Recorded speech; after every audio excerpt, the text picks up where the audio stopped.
Good morning, students. In the previous lecture, we have seen the construction and working of the simple carburetor. So, while discussing with the carburetor, we have also seen the process of the carburation. So, in that process of carburation, what is my carburation? Carburation is the process of preparation of the mixture at different working and load conditions. So while discussing the factors affecting on the carburation, first is the speed, second one is the temperature of inlet air, third one is the volatility of the fuel, and the fourth one is the design of intake manifold. So while discussing the speed, the time available for formation of the mixture by the carburetor is greatly affected by the speed of the engine.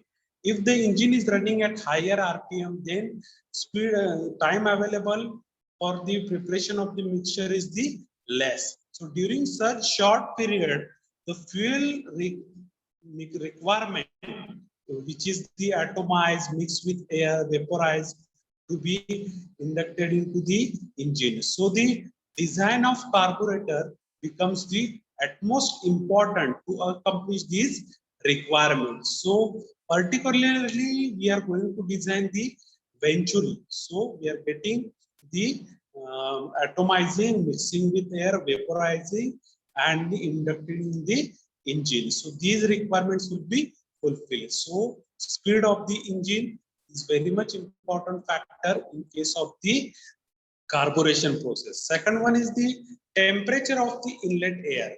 The temperature of inlet air plays the important role, okay, in the process of the vaporization of the fuel.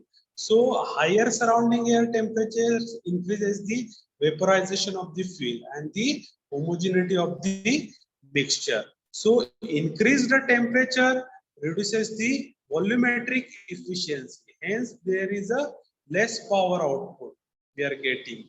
So we are getting the temperature of inlet air affecting on the carburation process. Now, third one is the volatility of the fluid. Now, complete vaporization could be achieved by using highly volatile fluid. So, which is expensive to produce the such kind of the fluid. So, excessive vaporization of fuel decreases the volumetric efficiency. So this reduces the power output of the engine also. So volatility of the fluid, this is the third important factors affecting the carburation. Next is the design of intake manifold. In case of the design of intake manifold, multi-cylinder engines receives the partially vaporized mixture of air and the fuel. So each cylinder does not receive the same quantity of the fluid. So the design is very much important. So the each cylinder get proper or proportionate fluid over there. So speed of engine, temperature of inlet air, volatility of the fluid, and design of intake manifold. These are the factors affecting the process of the carburation. Now, next point we are going to discuss is the air-fuel ratio required for the different operating condition.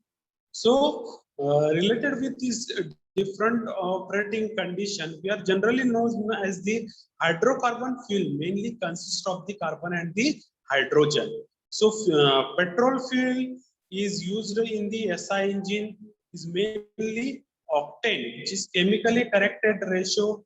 Stoichiometric air fuel ratio is the 15.12:1 by mass. So this mixture gives rapid combustion of the fuel. So the greatest power and the reasonable economy of the fuel. So rich mixture gives more power, which is 11:1 to the 15:1, and linear mixture is the 16 to 18:1 for the fuel economy. So rich mixtures having the air fuel ratio 11:1, and for the lean it is 21:1, which cannot burn the fuel efficiently. So it is the function of carburetor to form a homogeneous mixture, very fine liquid fuel at the particular that is the air fuel mixture designing. So under the constant as the possible under the unsteady condition, such as sudden throttle opening and closing, acceleration, deceleration at various load on the engine, starting, idling, and the maximum power, the carburetor must provide different proportion of air fuel mixture for these different condition over there.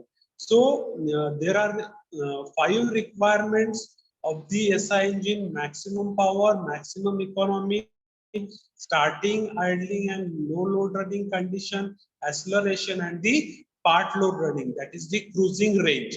So in these ranges, if we see this figure carefully, the ABCD curve is divided into the 3 different regions. A to B represent, here A to B represent, you are finding that the idle and no load running condition. C, this is the cruising condition, and C to D over there, we are finding the higher power range. So we are going to discuss that the maximum power would be obtained when in the cylinder if all the oxygen present inside the cylinder will be burnt over. But in actually be homogeneous, so it is further diluted into the residual gases. So if it is possible, some part of O2 present in the cylinder may not find the fuel for the burning due to non-homogeneity of the mixture.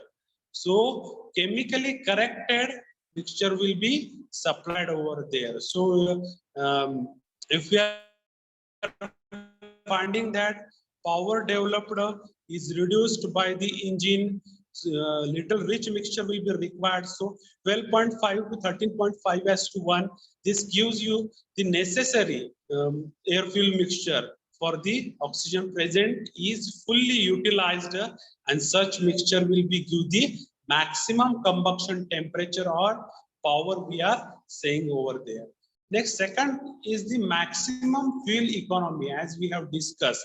Related with the maximum fuel economy, it is necessary that all fuel present inside the combustion chamber we have to be burned. So effective burning of fuel is necessary that the little excess air is required to be supplied to ensure complete fuel combustion, as the mixture is not homogeneous. So it has been seen that 16.5 and to 17.5 as to 1, this gives you the 16.5 to 17.5, this gives you the maximum economy over there and minimum specific fuel consumption. So that's why you are observing here the line is the straight line at this point during the cruising region also. So if you see the curve B to C cruising region, it shows the part load running condition of the engine, which is 20 to 75% of the rated power. So as load on the engine is increases beyond the 20% of the throttle valve open, gradually with increase in the load, it reduces the inlet pressure, and that's the problem of the dilution.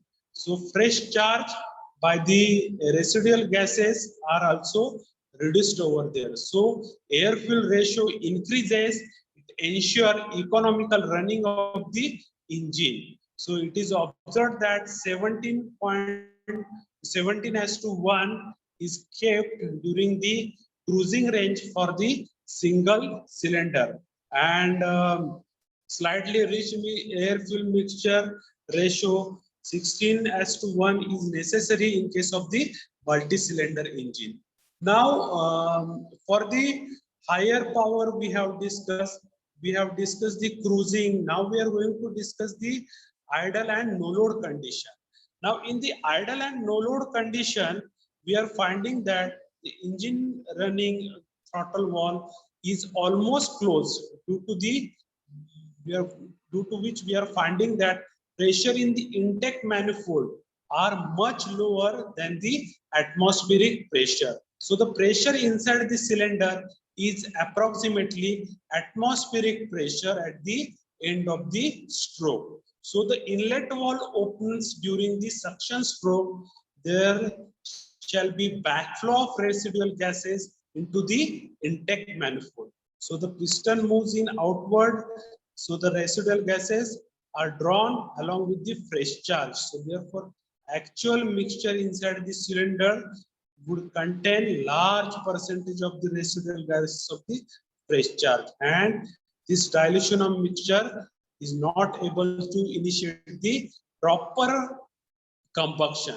So in order to offset the dilution of the fresh charge due to residual gases and low temperature, it is necessary to uh, provide the rich mixture during the idling and low load condition. And related with the starting, at this starting, we are finding that the throttle valve is also closed over there. And as the throttle valve is closed, there should be less vaporization. So we are to use the air fill ratio as 11 to 12 as to 1 during the starting condition.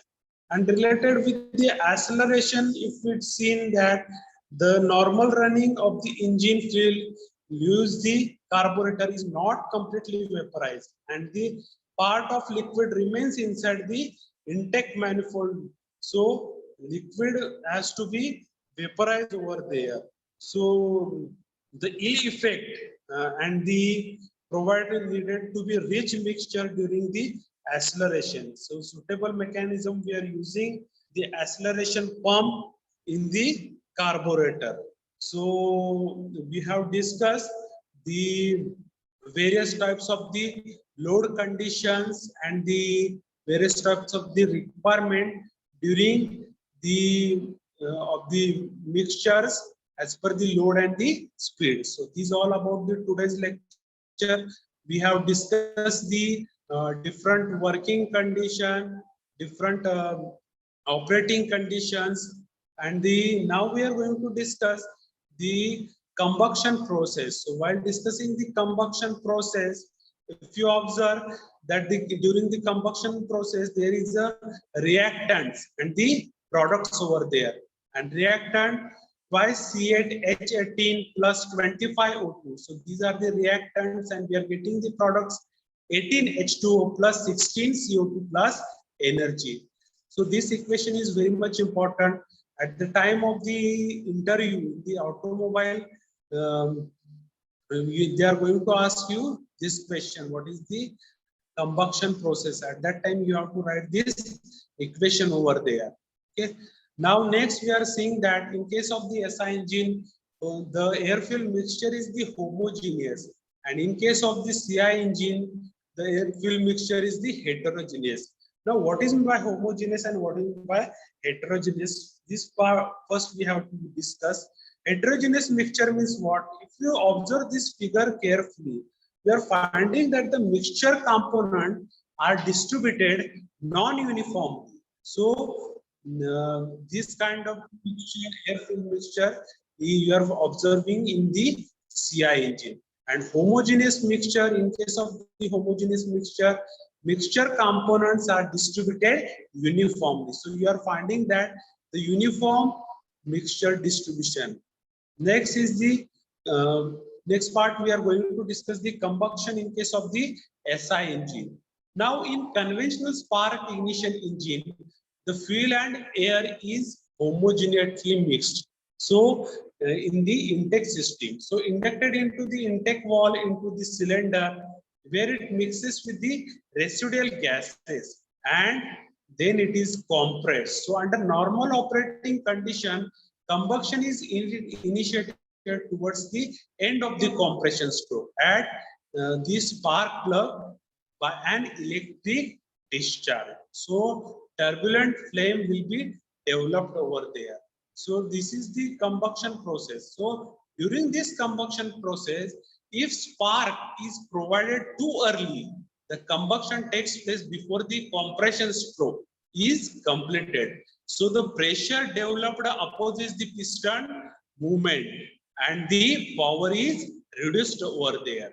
So if the spark is occurs too early, the piston would have already completed the portion of the expansion stroke before the pressure rise occur, and corresponding amount of the engine power is the lost over there. So at correct instant, we have to provide or we have to give the spark over there. So you are observing that if we are providing spark too early, before the compression stroke is completed, pressure is developed is opposite the piston movement and the engine power is reduced. And if the spark is occurs too late, the piston would have already completed a portion of the expansion stroke before the pressure rise occurs, and the corresponding amount of engine power will be lost over there. So correct instant the introduction of the spark we have to give. So this is all about the today's lecture. So today we have discussed the factors affecting on the carburation. In next part we have discussed mixture requirement at the variable load and speed condition. After that we have discussed combustion in SI engine and what is the combustion process in the SI engine. Next we have discussed the homogeneous and heterogeneous air film mixture in case of the SI and CI engine. And after that we have discussed the combustion in the SI engine and what are the effects of the spark plug if we have provided too early or too late. So we have to provide the spark at correct instant. So this is all about the today's lecture. Thank you.